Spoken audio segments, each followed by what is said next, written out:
What is up, YouTube? Christian here. Today I'm gonna be making a few videos actually. Okay, this is supposedly to prove people wrong, like Yahweh Shai uh, for elect for Israel or something like that.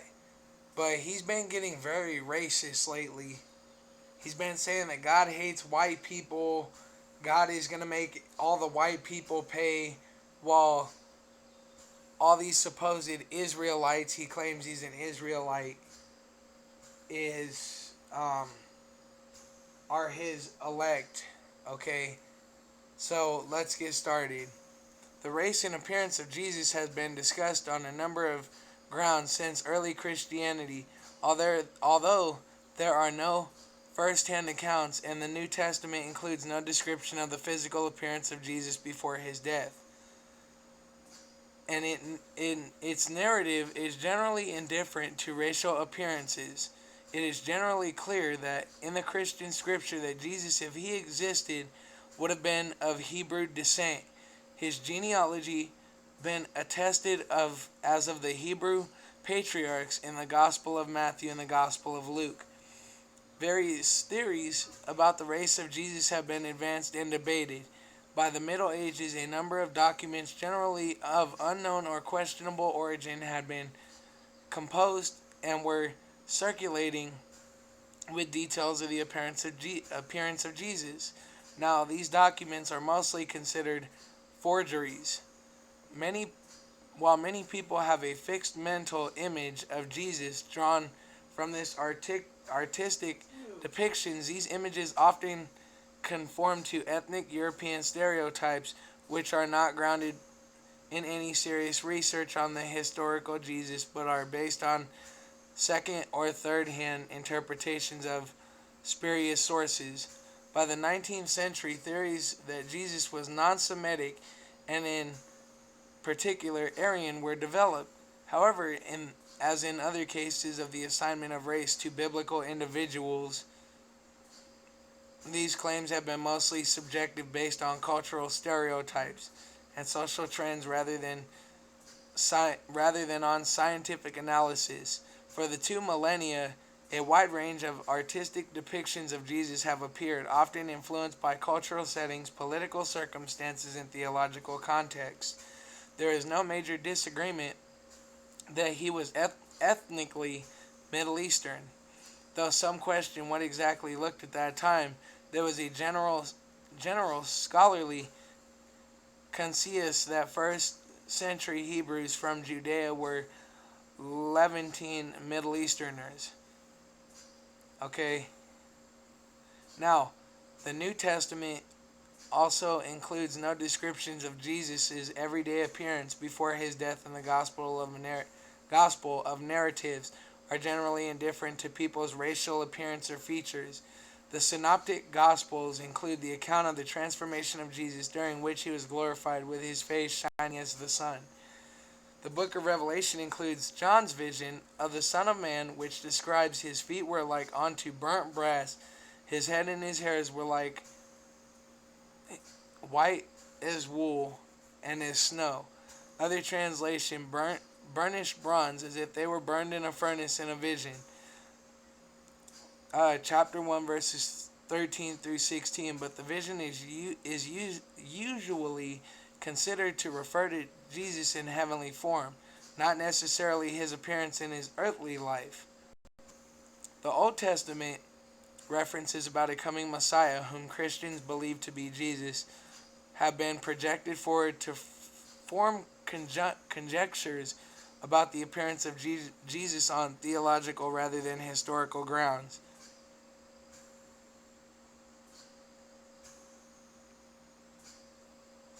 Okay, sorry, I had a message. Isaiah 53:2, which refers to the scourged Messiah with no beauty that we should desire him. In Psalms 45, verses 2 and 3, which describes him as fairer than the children of men, often interpreted as his physical description. Clark's commentary accepts Lamentations 4:7, her Nazarites were purer than snow. They were whiter than milk. They were more swarthy in body than rubies. Their polishing was of a sapphire. Their visage is blacker than coal, as referring to skin color. 1 Samuel chapter 16 verse 12 describes David, the ancestor of Jesus, as having beautiful eyes or fair countenance. Quranic and Muslim traditions. Quranic and Hadith traditions such as Sahih Bukhari, as well as the Tafsir, have given an oral depiction of what Jesus looked like, although some accounts didn't match, such as Jesus being both curly-haired and straight-haired. That hadith referred to Muhammad's account of the night journey when he is supposed to have been taken up into heaven by the angel Gabriel. When he saw Jesus and other prophets, most of the versions of this say that Jesus had curly hair and a reddish complexion. Others say his face was flushed as if he had just had a bath. A reddish man with many freckles on his face, as if he had just come from a bath. Another account from Bukhari, Jesus is even seen in a dream near Kaaba as a man of a whitish complexion with stray hair. I asked who it was. They said, "This is the Messiah, the son of Mary." However, other narrations give variations in the color. Salam ibn Abd Allah reports from his father, Abdullah ibn Umar, that the Prophet did not say that Jesus was of red complexion. Rather, he was a man of brown complexion and lank hair. In contrast, Abd Allah ibn Abbas said that Jesus was of moderate complexion, inclined to the red and white colors of lank hair. These variations have been explained in various ways and have been co-opted to make assertions about race. For example, Ania Echeverria notes that medieval Spanish writer Jimenez de Rada, in his Historia Arabum, chooses a version to emphasize that Jesus is whiter than Muhammad, quoting the Ibn Abbas version. I saw Jesus, a man of medium height and moderate complexion, inclined to the red-white colors of lank hair. Acheverry, I don't know how to pronounce that. Acheverria comments that Moses and Jesus are portrayed as specimens of completely different ethnic type, fair and blonde. Ethnic or racial differences between them and Muhammad are thus highlighted.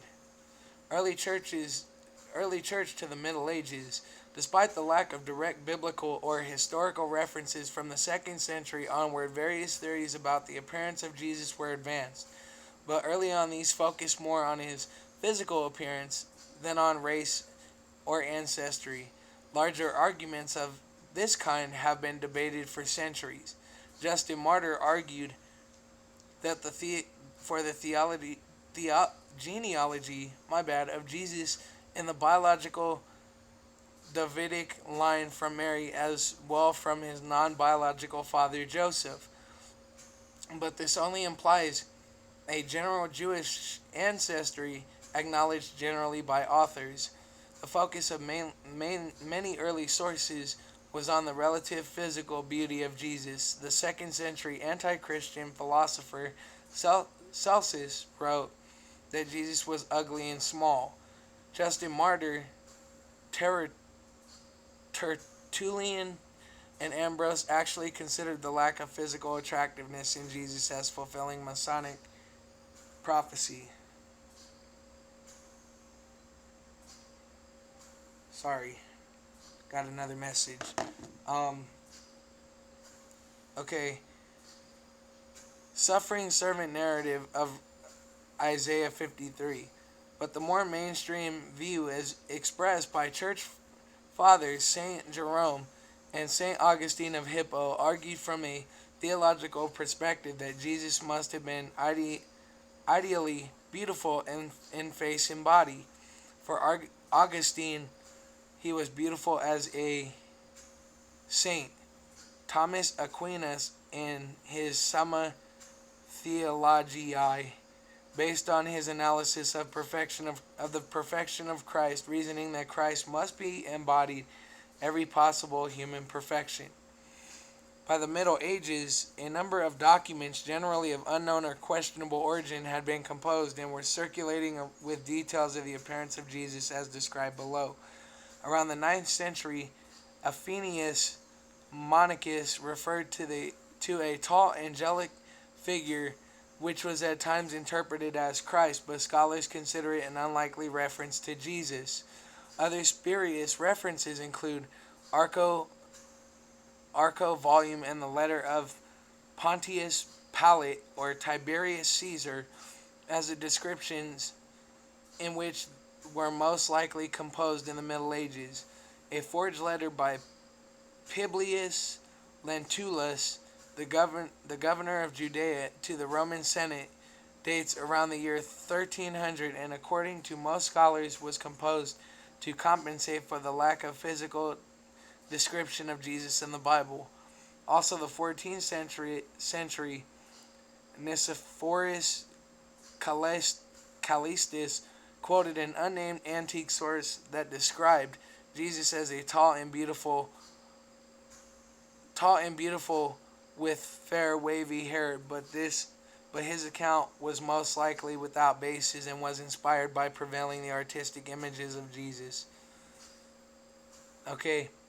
In explaining the development of racial theories in the context of Scripture, Colin Kidd, in his book, The Forging of Races, argue that the assignment of race to biblical individuals has been mostly subjective to practice based on cultural stereotypes and social trends rather than on scientific methods. Kidd reviews a number of theories about the race of Jesus, ranging from a white Aryan Jesus to a Black African Jesus, illustrating that there is no general argument among scholars on the race of Jesus. In his book, Racializing Jesus, Sean Kelly states that the assignment of a specific race to Jesus has been a cultural phenomenon, emanating from the higher levels to intellectual circles within societies. Then he draws parallels between the seemingly different approaches within different settings. Kane Hope Felder has argued that New Testament passages such as Galatians chapter 3 verse 28 expresses a universalism that goes beyond race, ethnicity, or even religion. By the 19th century, theories that Jesus was of the Aryan race, and in particular of Nordic appearance, were developed and later appealed to the advocates of the new racial I lost my place. I'll reread it. By the 19th century, theories that Jesus was of the Aryan race and in particular of Nordic appearance were developed and later appealed to advocates of the new racial anti-Semitism and who wanted nothing Jewish about Jesus. Houston Stewart Chamberlain posited Jesus as was of Amorite Germanic extraction. Madison Grant claimed that Jesus was of Nordic race. This is found most extreme form in the Nazi theology of positive Christianity. Scholars supporting the racial Aryan view also argue that being a Jew religion was distinguishable from being a Jew by race or ethnicity. These theories usually include a reasoning that Jesus was Aryan because Galilee was supposedly a non-Jewish region speaking in an unknown Indo-European language, but this has not gained scholarly acceptance. In fact, Galilee had a significant non-Jewish minority, but these spoke various and logical Semitic languages. The English writer Godfrey Higgins suggested in his book Anacalypsis, 1836, that Jesus was a dark brown-skinned Indo-Aryan from North India. In 1906, a German writer named Theodor Planck wrote a book titled Christ an Indian, in which he argued that Jesus was Indian, that the Christian gospel had originated in India. By the 20th century, theories had also been proposed that Jesus was black, not necessarily of descent of any specific black African ethnicity, e.g., based on the argument that the ancient Israelites as a group were in whole part originally a black people. Martin Luther King was a proponent of the Black Christ movement and had identified the struggle of Jesus against the authorities of the time with the struggle of African Americans in the southern parts of the United States, as he questioned why the white church leaders do not voice concern for racial equality. For some, this blackness was due to Jesus' identification with black people, not the color of his skin, while others, such as Albert Klieg, argue that Jesus was ethnically black. In a study of on the 2001 BBC series Son of God attempted to determine what Jesus' race and appearance may have been, assuming Jesus to be a Galilean Semite. The study concluded in conjunction with a Mark Goodcare that his skin would have been olive-colored and swarthy. These results were criticized by some of the media outlets for being dismissive and dumbed down. However, this type of analyst suggests that even though broadly Caucasian, Jesus may have not fit into all modern definitions of whiteness in the Western world.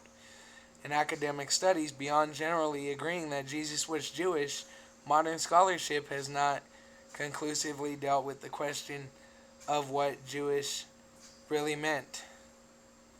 It is most commonly argued that Jesus was probably of Middle Eastern descent because of the geographic location of the events described in the Gospels, and among some modern Christian scholars, the genealogy ascribed to him for his reason he has been portrayed as an olive-skinned individual typical of Levant region in 2001.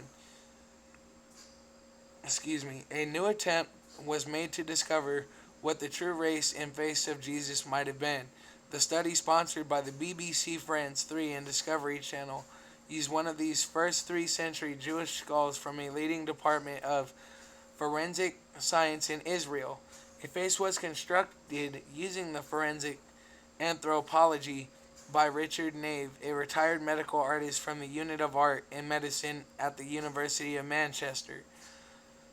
The face that Neve constructed suggests that Jesus would have been a broad face and a large nose, and it differed significantly from the traditional depictions of Jesus as a Renaissance art. Additional information about Jesus' skin color and hair was provided by Mark Goodacre, a senior lecturer at the Department of Theology and Religion at the University of Birmingham. Using the 3rd century images from a synagogue, the earliest pictures of Jewish people, Goodacre proposed that Jesus' skin color would have been darker and swarthier than his traditional Western image. He also suggested that he would had short curly hair and a short cropped beard. This is also confirmed in the first epistle to the Corinthians, where Paul the Apostle states that it is disgraceful for a man to have long hair.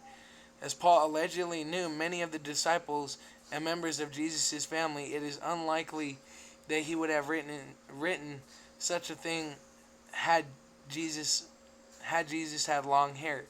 Although not literally the face of Jesus, the result of the study determined that Jesus' skin would have been more olive-colored than white, and that he would have most likely probably looked like a typical Galilean Semite for his day. Among the points made was that the Bible records that Jesus' disciple Judas had to point him out to those arresting him. The implied argument is that if Jesus' physical appearance had differed markedly from his disciples, then he would have been relatively easy to identify. James H. Charlesworth states that Jesus' face was most likely dark brown and suntan, and his stature may have been between 5 feet 5, 165 meters, and 5'7". During the Middle Ages, a number of legendary images of Jesus began to appear at the times, perhaps constructed to validate the styles of depiction of that period. E.g., the image of Edessa, the veil of Veronica, was accompanied by a narrative about the passion of Jesus. A number of descriptions of Jesus have been reported by saints and mystics, who claim that they have seen Jesus in a vision. Reports of such visions are common among Roman Catholics than other Christian denominations. By the 20th century, some reports of miraculous images began to receive significant attention, e.g., Second Pia's photograph of the Shroud of Turin, one of the most controversial artifacts in history. During its May 2010 exposition, the shroud and its photograph of what some authors consider the face of Jesus were visited by over 2 million people. Another 20th century depiction of Jesus, namely Divine Mercy image based on Faustina Kowalska's reported vision, which she had described in her diary as a pattern that was painted by artists. The depiction is now widely used among Catholics and has over 100 million followers worldwide. Okay, I want you guys to read all of this because I'm not going to sit here all day and read this. It doesn't matter what color Jesus is, as long as we worship him and give him all the praise and the honor and the glory for what he's doing in our lives. But Jesus is not racist, okay? Jesus would never be racist.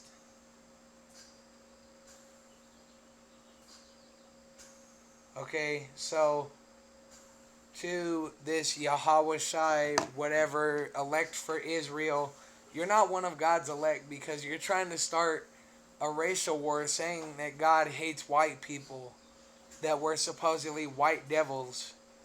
Okay, so anybody that tries to start a racial war over Jesus Christ, I feel bad for you. Okay, may God have mercy on your souls. But anyways, YouTube, I'm out of here. The link will be in the description. Peace.